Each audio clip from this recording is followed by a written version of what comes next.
মোহাম্মদ ইউনূসের নামে কি চলছে? অন্তর্বর্তীকালীন সরকারের প্রধান উপদেষ্টার টাকার অভাব পড়ে গেল। ইউনূসের পেজ থেকে আর্থিক সাহায্য চেয়ে পোস্ট, আর সেই পোস্ট হতেই তুমুল সমালোচনার পর তড়িঘড়ি সরিয়ে নেওয়া হলো পোস্ট।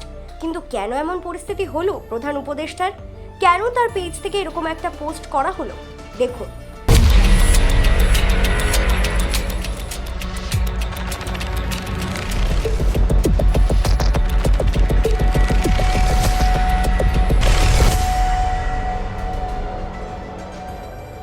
রাজধানীর উত্তরা এলাকায় মাইলস্টোন স্কুল অ্যান্ড কলেজ ভবনে বাংলাদেশ বিমান বাহিনীর একটি প্রশিক্ষণ যুদ্ধবিমান বিধ্বস্ত হবার পর তা ঘিরে শুরু হয়েছে বিস্তর আলোচনা ও বিতর্ক। দুর্ঘটনার পরপরই প্রধান উপদেষ্টার ভেরিফাইড ফেসবুক পেজ থেকে একটি পোস্ট দেওয়া হয়, যাতে ক্ষতিগ্রস্তদের জন্য অর্থ সাহায্যের আবেদন জানানো হয়। এই পোস্টে জানানো হয় যে যারা অর্থ সাহায্য করতে চান তারা প্রধান উপদেষ্টার ত্রাণ ও কল্যাণ তহবিলে টাকা পাঠাতে পারেন। এর জন্য সোনালী ব্যাংকের একটি চলতি হিসাব নম্বরও দেওয়া হয়। পোস্টটি দেওয়া হয়েছিল মঙ্গলবার দুপুরে এবং তাতে সরকারি পৃষ্ঠপোষকতায় সহানুভূতির আহ্বান জানানো হয়। এই উদ্যোগের উদ্দেশ্য হয়তো মানবিক ছিল, তবে সামাজিক যোগাযোগ মাধ্যমে ব্যাপক সমালোচনার মুখে পড়ে পোস্টটি। অনেকেই মনে করেন একটি সরকারি দুর্ঘটনার পরপরই ত্রাণ তহবিলে সাধারণ মানুষের কাছ থেকে অর্থ সংগ্রহ করার উদ্যোগ সরকারের দায়িত্ব এড়িয়ে যাওয়ার ইঙ্গিত বহন করে।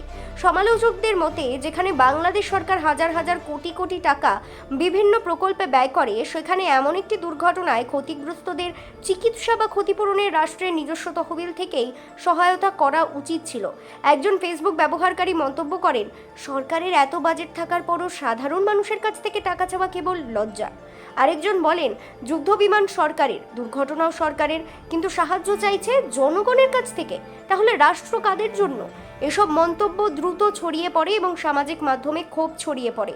ফেসবুকে খাদিজাতুল কোবরা নামের এক ব্যক্তি বলেন, বন্যার সময় সরকারের পক্ষ থেকে অর্থ না নেওয়ার সিদ্ধান্তে মানুষের ক্ষোভ দেখেছি, কিন্তু আজ বুঝতে পারছি কেন মানুষ সেটা মেনে নিতে পারেনি। তবে সবচেয়ে বিতর্কের বিষয় হয়তো ছিল পোস্টটি দেওয়ার ভঙ্গি এবং সময়। দুর্ঘটনার মাত্র কিছু সময় পরেই অর্থ সহায়তার আবেদন অনেকে দেখেন সংবেদনশীলতার অভাব হিসেবে। পরিস্থিতি আরও জটিল হয় যখন দেখা যায় যে পোস্টটি দ্রুত ফেসবুক পেজ থেকে সরিয়ে ফেলা হলেও প্রধান উপদেষ্টার প্রেস উইং এর হোয়াটসঅ্যাপ গ্রুপে সেটি এখনও রয়েছে। এতে সরকারের যোগাযোগ ব্যবস্থাপনায় সমন্বয়হীনতার অভিযোগও উঠেছে। সরকারি পদক্ষেপ, স্বচ্ছতা ও দায়িত্বশীলতা না থাকলে যে কিভাবে তা সামাজিক মাধ্যমে বুমেরাং হয়ে ফিরে আসতে পারে, এই ঘটনাটি তার একটি বাস্তব উদাহরণ হয়ে দাঁড়িয়েছে।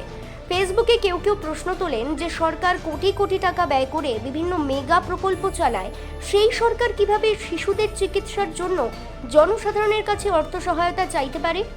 এদিকেই তহবিল আহ্বান নিয়ে সরকারের পক্ষ থেকে এখনো পর্যন্ত কোনো আনুষ্ঠানিক ব্যাখ্যা দেওয়া হয়নি। পোস্টটি কেন সরিয়ে ফেলা হলো তাও কেউ স্পষ্টভাবে বলেনি। ঘটনার পর সরকারি মহলে কিছুটা নীরবতা দেখা গেলেও সামাজিক যোগাযোগ মাধ্যমে এটি একটি আলোচিত ইস্যুতে পরিণত হয়েছে। ব্যুরো রিপোর্ট, অজানার দেশে।